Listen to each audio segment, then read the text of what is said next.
안녕하세요. 4월 1일 손으로 묵상 시작하겠습니다.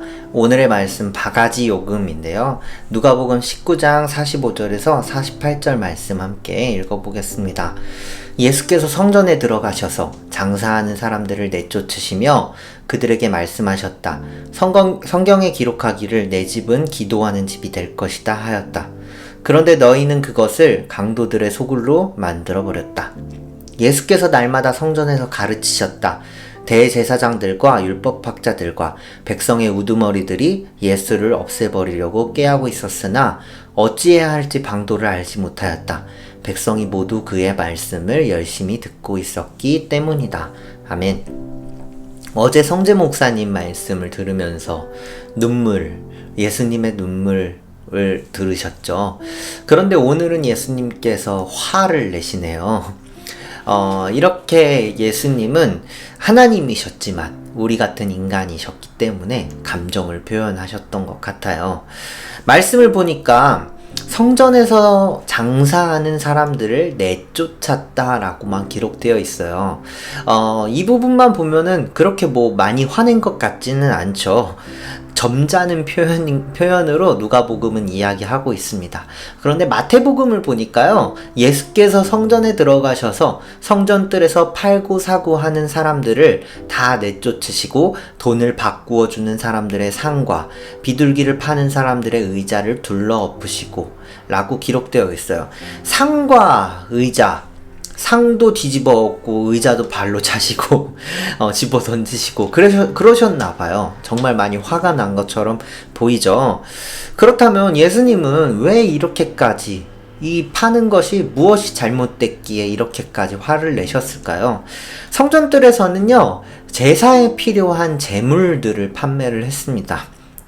이것을 판매하는 이유는 멀리서 오는 유대인들을 위해서 판매하는 거기도 했어요. 그 이유는 명절에 멀리서 이렇게 오는데 재물을 양이나 비둘기를 데리고 오죠. 그런데 데리고 오는 중에 병에 걸려서 그 재물이 죽거나 다치거나 하는 일들, 이런 재물에 문제가 생기는 일도 발생하고요. 그런 일들 때문에 그들을 배려하기 위해 이곳에서 제사의 제물들을 판매했던 것입니다. 그러니까 판매하는 것 자체는 문제가 없는 것이었습니다. 진짜 문제는 여기에 있었습니다. 대략 그때의 모습을 제가 1인칭 시점으로 한번 설명해 드리자면요, 아주 먼 지방에서 하나님께 제사를 드리기 위해서 이런 양을 끌고 애지중지 키워온 내 양을 데리고 예루살렘으로 왔습니다. 그런데요, 성전으로 들어가서 이제 제사를 드리기 위해서는 제사장을 만나서 검사를 받아야 돼요. 어떤 검사를 받냐면 이 양이 정말 괜찮은 양인지, 흠이 없고 이상이 없는 양인지, 하나님께 드릴 그런 양인지 검사를 받는 거죠. 그런데 이 제물이 만약에 성전 뜰에서 구입하지 않은, 자기가 직접 가져온 양이라면요, 제사장이 트집을 놓기 시작하는 거죠. 이거 뭔가 이상하네, 눈이 이상하네, 다리가 이상하네 그러면서요. 그래서 결국은 울며 겨자 먹기로 이 가져온 사람도 장사꾼에게 가야 되는 거죠. 그래서 그 재물을 구입을 결국 해야 되는 겁니다. 그러니까 이 장사꾼과 제사장 사이에 일종의 뒷거래가 있는 거죠. 장사꾼이 제사장에게 뇌물을 줬을 겁니다. 그러면은 이 재물을 사러 온 사람들에게 바가지를 씌웁니다. 엄청나게 비싸게 시세보다 더 그 재물을 팔아요. 그래서 살려고 이렇게 돈을 내미니까 이 돈으로는 안 된대요. 어디 가야 되냐면 저기 가서 저 환전상에 가서 돈을 바꿔야 된다는 것입니다. 그런데 환전상에 가서 이 성전에서 사용하는 돈으로 바꾸려면 또 수수료를 내야 됩니다. 근데 그 수수료도 엄청난 바가지인 거죠. 이렇게 바가지를 몇 배로 계속 씌우는 그런 모습이 바로 성전의 당시 모습이었습니다. 부패한 모습이죠.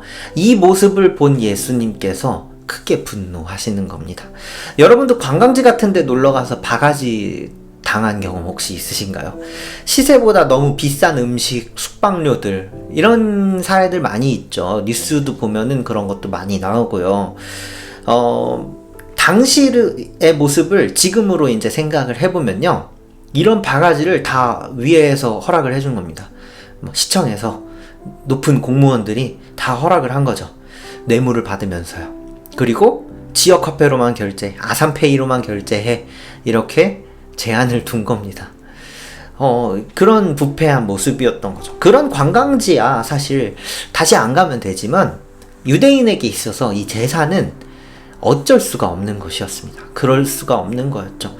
여러분의 삶에서 이 장사하는 자들처럼 혹시 자신의 이익을 위해서, 여러분들의 이익을 위해서 정직하지 않았던 적 있나요? 저도 당장의 상황을 모면하기 위해, 엄마한테 안 혼나기 위해서 거짓말했던 경험 있었던 것 같거든요. 아니, 있거든요. 예수님이 보시기에는 이 장사하는 모습이 정직하지 못하고 불합리한 모습이었지만, 사실 이 장사꾼들은 그곳에서 오랜 시간 거기서 애들 키워가지고 학교 보내고 대학 보내고 다 했으면은 그게 자신들에겐 당연한 장사였을 수 있어요. 여러분의 삶에도 혹시 이렇게 당연한 것 있나요? 당연한 것이 아닌데 모두가 당연하게 하니까 당연하게 나도 하고 있는 그런 정직하지 못한 일 혹시 있으십니까? 우리 예수님은요, 그것이 당연하지 않아 라고 말씀하시는 분이십니다. 우리가 선악의 기준을 세웁니다. 합리화합니다. 하지만 예수님은요, 진짜 올바른 것이 무엇인지 우리에게 알려주시는 분이십니다. 그래서 예수님은 성전뜰에서 분노하셨고, 그곳을 깨끗하게 하신 후에는요, 그곳에서요, 날마다 가르치시기 시작합니다. 그 이유는 이제 올바른 것이 무엇인지 우리에게 보여주시는 것이죠. 이게 진짜 성전에서 해야 되는 올바른 일이야 라고 보여주시는 것입니다. 하지만 대제사장들과 율법학자들은요, 그 올바른 것은 보지 못하고 자신들의 밥줄이 끊긴 것에 분노합니다. 그래서 예수님을 제거하려고 계획을 세우기 시작하죠. 오늘 모두가 당연하게 하고 있는 올바르지 않은 일이 있다면, 여러분의 삶에서, 공동체 안에서 그 당연하지 않아 라고 이야기할 수 있는 그러한 여러분의 하루가 되시길 소망합니다. 그러나 그 전에요, 그렇게 하기 전에 예수님께서 올바른 것이 무엇인지 성전에서 보여주셨고, 그의 삶에서 보여주셨던 것처럼 여러분의 삶에서 오늘의 하루 올바른 모습을 여러분이 보여주셨으면 좋겠습니다. 정직하게 살아가는 모습, 올바른 모습을 보여줄 수 있는 여러분의 하루가 되시길 소망합니다. 함께 기도하시겠습니다.